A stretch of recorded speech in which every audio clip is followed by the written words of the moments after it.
My name's Emma. I grew up in a house where money was never tight, but that didn't mean everything was easy.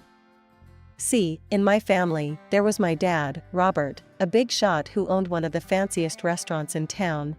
My mom, Laura, who could have won an award for the world's best social butterfly. And then there was my sister Lily, the golden child in my mother's eyes. From the get-go, it was as clear as day that my mom had a favorite, and it wasn't me. I mean, sure, Lily was the cute little one with curls and giggles that could light up a room, but I wasn't exactly the family goblin. Emma, can you clean up your room and then help set the table? We've got guests tonight, Mom would start in, the moment I walked through the door from school. Sure, Mom. Is Lily helping out too? I'd ask, dumping my bag and hoping for some fairness. Mom would shoot me a look, the kind that meant don't push your luck. Lily's got her dance class. You know how important that is for her. And just like that, I'd be stuck doing chores while Lily got to prance around in some dance studio. It wasn't just the chores, it was everything. If Lily so much as sneezed, Mom was there with a box of tissues and 1,000 kisses. If I sneezed, it was more like, Emma, could you keep it down? One time, I brought home a trophy from a science fair. I was buzzing, you know? I set it down with a thud on the kitchen counter right as Dad walked in. Hey, Pumpkin, what's this? Dad asked, his eyes lighting up as he lifted the trophy. I won it. First place in the science fair, I said, trying to keep the excitement from making me bounce off the walls. That's my girl, Dad cheered, pulling me into a bear hug. We were still laughing when Mom walked in, Lily in tow. Oh, what's all the noise? Mom asked, barely glancing at the trophy. Lily, show your dad the painting you did today. Dad looked from the painting to my trophy, his face all kinds of twisted in discomfort. That's a great painting, Lily. And Emma, we'll celebrate your trophy tonight. How about your favorite pizza? You're always making a fuss over Emma's school stuff, Mom snapped once Lily had left the room. She gets enough attention as it is. Dad's face went serious real quick. Laura, both girls deserve our praise. Emma's achievement is a big deal. Mom just huffed. Well, I think we focus too much on academics. Lily's creativity is just as important. The thing was, Lily knew she was the favorite, and she played it up every chance she got. Mom said I could have your old iPod since you got a new one for your birthday, she'd say, all casual like it was nothing. Did she now? I'd snap back, tired of the hand-me-down life my belongings seemed to lead once Lily took an interest. If you're gonna be mean, I'll just tell Mom, Lily would threaten, her voice all whiny. Dad tried to make things right when he could. He'd sneak me extra allowance money or bring home a book he knew I'd like. Don't let it get to you, Pumpkin, he'd say. You're worth 1,000,000 of those iPods or whatever it is this week. But no matter what Dad did, it couldn't quite balance the scales at home. Mom's favoritism was like a constant gray cloud over the house, and no matter how much Dad tried to shine a light through, that cloud wouldn't lift. The day I got my college acceptance letter felt like the first real win in a long time. I was going to college a good 3 states away. It was far enough to carve out my own space, away from the constant shadow of being the less favored daughter. I remember waving that letter in the air when I burst into the kitchen, where Dad was fixing himself a coffee. His face lit up like a Christmas tree when he read the headline. Look, Dad. I got in. I couldn't keep the quiver out of my voice, a mix of nerves and excitement bubbling up. That's fantastic, Emma. I knew you could do it. Dad pulled me into a tight hug, his pride evident. But the moment was cut short when Mom walked in, her eyes narrowing slightly as she took in the scene. What's all this then? She asked, her voice cool. I handed her the letter with hands that trembled, not from excitement but from the impending backlash. I got accepted into college, I managed to say, trying to sound more confident than I felt.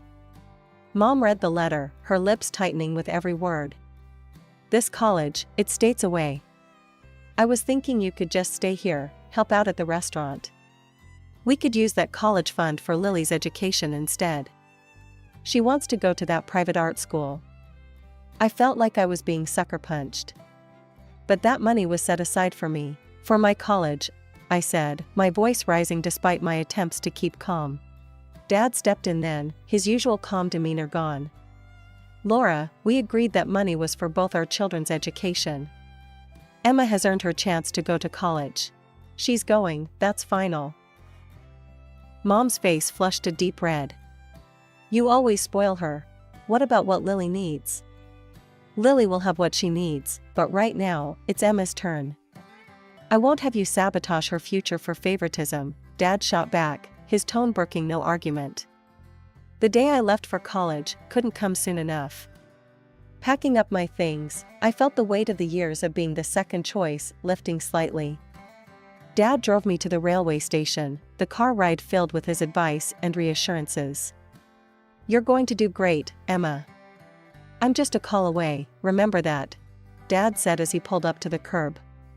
I nodded, swallowing the lump in my throat. Thanks, Dad, for everything. As I hugged him goodbye, I caught a glimpse of Mom and Lily in the car. Mom's look was unreadable, cold even. Lily just stared out the window, her expression sour. Living on my own was like taking a deep breath after years of short, stifled gasps. The rented apartment was small, but it was all mine, or at least, felt like it. Dad sent me $2,500 every month for my expenses, promising to also pay for my tuition twice a year. It was more than generous, and I made it a point to manage that money like a pro, careful not to splurge, cautious about every dime, even though no one was looking over my shoulder anymore. My days settled into a comfortable rhythm. College was a buffet of knowledge, and I was there with an empty plate ready to fill it up.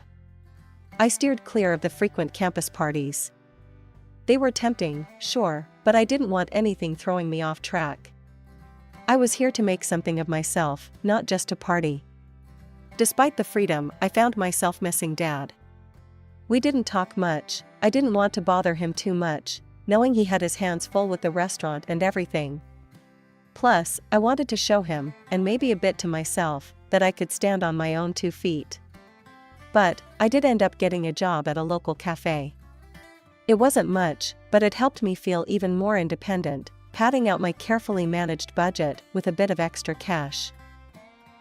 One day, nearly a year into my new life, I was wiping down tables when my phone buzzed. It was Mom. My stomach knotted up a bit as I picked up. We hadn't exactly kept in touch. Emma, we need to talk, Mom's voice was stern, cutting through the noise of the cafe. It's about your father. He's hit a rough patch financially. We can't send you money for your apartment anymore. You'll need to figure something out. Okay, thanks for letting me know, I managed to say, keeping the tremble out of my voice. After hanging up, the reality set in. No more money for rent. I needed a plan. Fast. The next day at college, I talked to my friend, Jamie, who I knew was also struggling a bit with finances.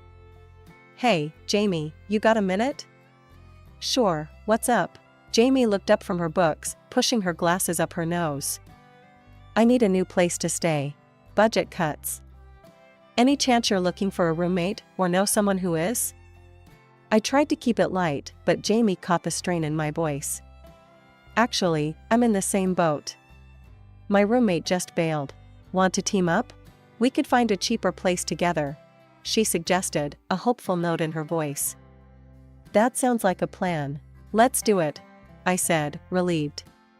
Moving in with Jamie meant not only saving on rent but also having someone around who understood the college grind.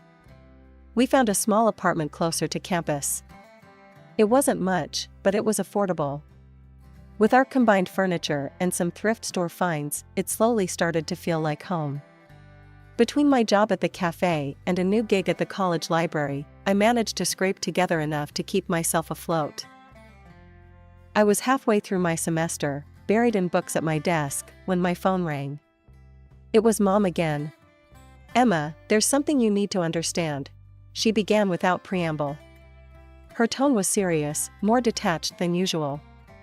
Lily has decided to go to college. It's a costly affair, and we've decided that your father's funds will now solely support her education. I paused, my heart sinking. What do you mean? What about my fees and living expenses? It means you need to figure something out. Maybe stop school and work for a while, she said briskly. Mom, that's not fair. I'm halfway through my program. How can you just pull the plug? I felt my voice rise, the frustration building. I need to talk to Dad. I'll call him myself. Your father isn't doing well, Emma. He's very sick. Pressuring him about money could make things worse. You wouldn't want to be responsible for that, would you? Her tone was accusatory, manipulative. No, of course not, I stammered, a mix of anger and concern washing over me. She didn't wait for my response, just hung up, leaving me staring at my phone in disbelief. I stood there, phone in hand, feeling like the floor had dropped from under me. This couldn't be happening. I needed to find a way to keep going, to not let all I'd worked for slip through my fingers because of family politics. Determined not to give up, I tightened my belt in every way possible. My meals became smaller and less frequent, often skipping breakfast to save a few dollars. My focus was on my studies. Keeping my grades up was my one ticket to a potential scholarship. Hey, Emma, we're all heading out tonight to celebrate midterms being over. You should come. Jamie said one evening, her face alight with the anticipation of letting loose. I can't. Need to save every penny I can, I replied, feeling the weight of isolation that my financial situation brought. As I continued working 2 jobs, the fatigue began to catch up with me. The cafe shifts that ended past midnight were the hardest. I'd trudge home, feeling the exhaustion bone deep, only to be up a few hours later for class.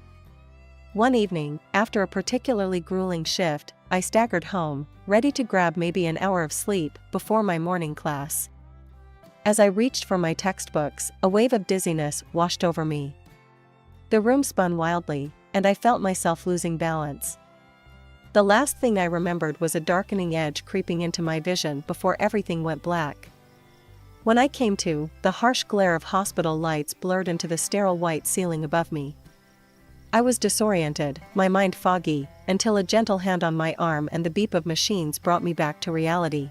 I turned to see a nurse adjusting the drip by my bed. You fainted from severe malnutrition and exhaustion. Your roommate found you and called 911, the nurse explained, checking my vitals. Jamie. Of course, she had. I remembered now, the overwhelming fatigue and then nothing. I need to get out of here, I said, panic rising. I can't afford this.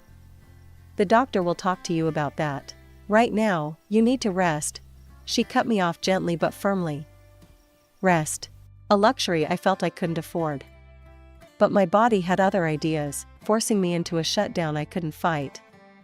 It was a day later when I managed to get hold of my phone. The first call I made was to my mom, desperation edging out pride. Mom, I fainted. Ended up in the hospital.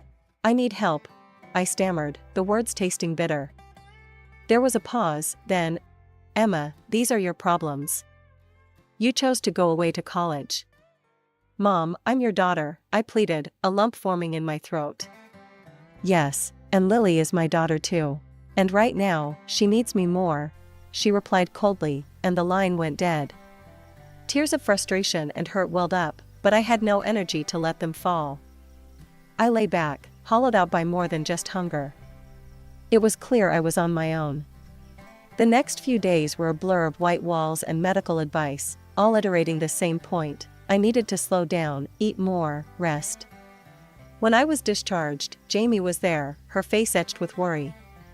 You're not going back to work yet. Not on my watch, she declared as she practically frog-marched me back to our apartment. And that's final.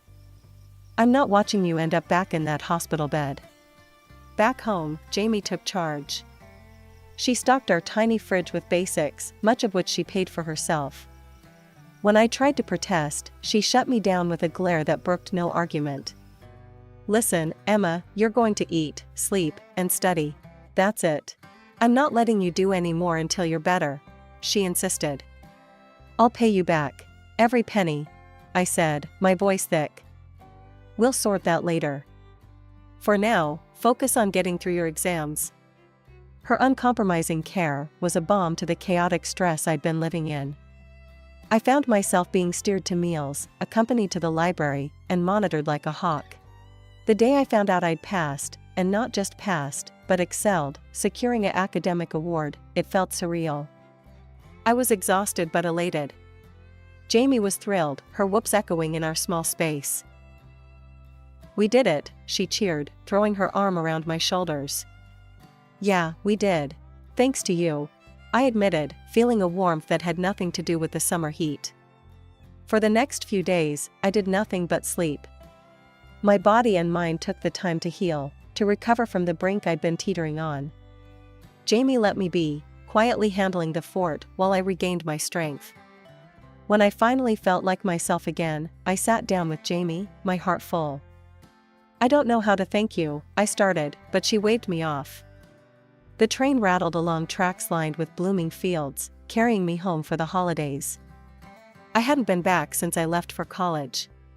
I stepped off the train with a backpack slung over one shoulder, the warm air biting at my cheeks as I made my way through the familiar streets of my hometown. I entered our house quietly, not wanting to spoil the surprise. The familiar smells of home cooking hit me as I slipped through the door. Peeking into the dining room, I saw my family gathered around the table, Mom, Dad, and Lily, deep in conversation. The moment felt surreal, like stepping into a photograph I wasn't part of anymore. "Dad?" My voice echoed slightly in the hallway. He looked up, startled, then his face broke into a wide grin. "Emma," he exclaimed, getting up so quickly his chair screeched against the floor. He wrapped me in a hug that felt like it could squeeze the stress of the past months right out of me. "What a surprise. When did you get here?" he asked, holding me at arm's length, his eyes scanning my face. "Just now," I said, managing a smile. Mom's voice cut through the warmth of our reunion. "You should have called first, Emma." I turned to her, her expression unreadable. I wanted it to be a surprise. Dad led me to the table, pulling out a chair beside him. "Well, it's a wonderful surprise. Sit down, let's get you some lunch." As I sat, Lily watched me with an odd look, a mix of curiosity and something else I couldn't quite place. Dad loaded my plate, and the conversation resumed around me. I picked at the food, my stomach tight with more than hunger. "You look thin, Emma. Have you been eating properly?" Dad's tone was laced with concern. I hesitated, then decided it was now or never. "Actually, I've been having a bit of a tough time financially." The table went quiet. Dad looked confused. "But I've been sending you $2,500 every month. And your tuition." "That's just it, Dad. I haven't received any money for a year and a half now." My voice was steady, despite the shaking I felt inside. Silence fell over the table like a heavy blanket. Mom's fork clattered onto her plate, her face draining of color. "I've had to take on 2 jobs just to make ends meet. I've been paying my tuition out of my savings and earnings," I said, the weight of the past months pouring out of me in a rush. Dad's face hardened, his eyes flicking to Mom. "Laura?" Mom shifted in her seat, her voice a whisper. "I thought it best to allocate the funds to Lily's tuition. Her school is very expensive, Anne." I looked between them, the tension palpable. Lily sat silent, her eyes wide. Dad's voice cut through the silence like a knife. "Lily, why do you need so much money when your tuition and accommodation are fully paid for? What's going on?" Lily's face went from pale to a deep shade of red. I could see her hands trembling as she clasped them tightly in her lap.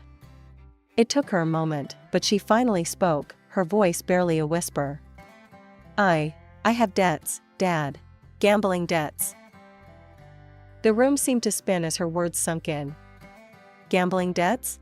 How did it get to this point? How much do you owe?" Dad's voice was steady, but the quiet fury behind it was palpable. $70,000, Lily murmured, not meeting anyone's eyes. Dad's reaction was immediate. His face hardened, and he let out a long, tired sigh.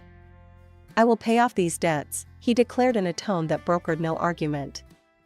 But as he said it, both Lily and Mom seemed to relax, almost as if they had been granted a reprieve. Lily even had the gall to look at me and smirk. "See, Emma, Dad loves me more than you." That's when Dad dropped the bombshell.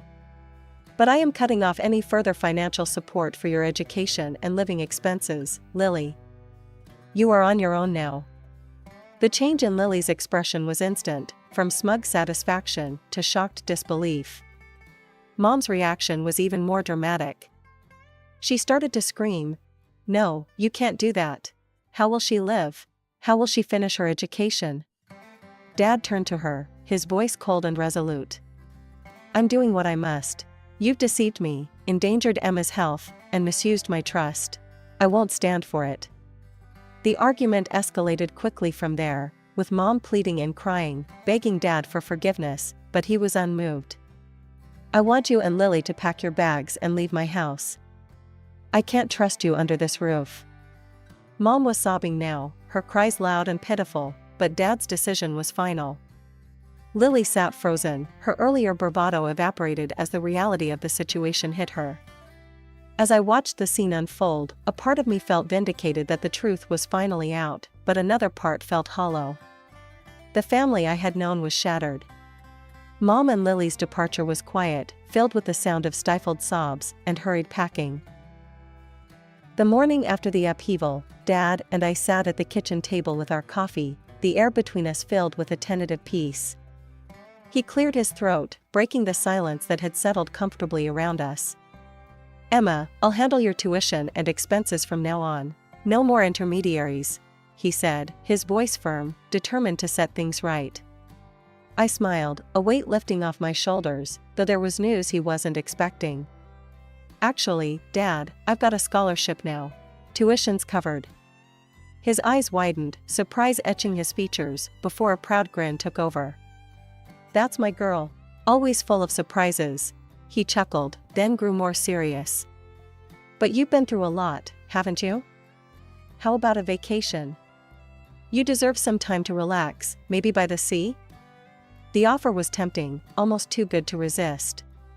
"That sounds amazing, Dad. I'd love that." True to his word, Dad arranged a vacation for me. The seaside was beautiful, therapeutic. The sound of the waves, the serene sunsets, and the gentle rhythm of the water were a stark contrast to the chaos that had become my life back home. It was a time for healing, for strengthening my resolve to move forward not just with my studies, but in rebuilding the strained relationship with my father. When I returned from the vacation, refreshed and with a renewed sense of purpose, I dove back into my studies with vigor. College life resumed its pace, but this time I was more involved, occasionally attending parties with friends, allowing myself to enjoy the full spectrum of the university experience. During this time, the finalization of my parents' divorce came through.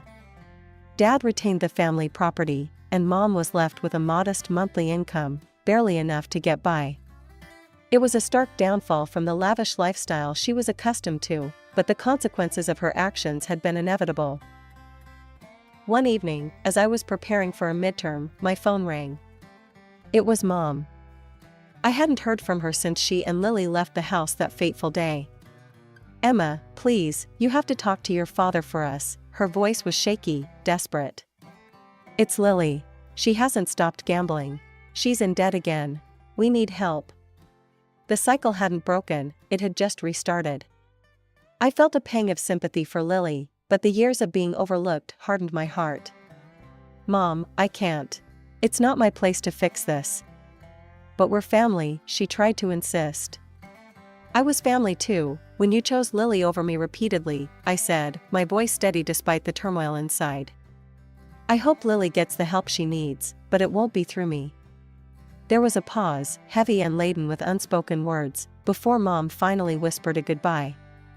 I hung up, a mixture of relief and sadness washing over me. The decision to step back wasn't easy, but necessary. I needed to protect the peace I'd fought so hard to find and maintain the boundaries that kept me sane. Life moved on. Dad and I rebuilt our relationship, stronger and more honest than before. He supported my academic endeavors, and I kept him updated about my life, ensuring he never felt out of the loop again. As I progressed through college, the lessons I learned weren't just academic. They were about resilience, about the importance of standing up for oneself, and about the complexities of family. I graduated with honors, a testament to my determination and my father's unwavering support.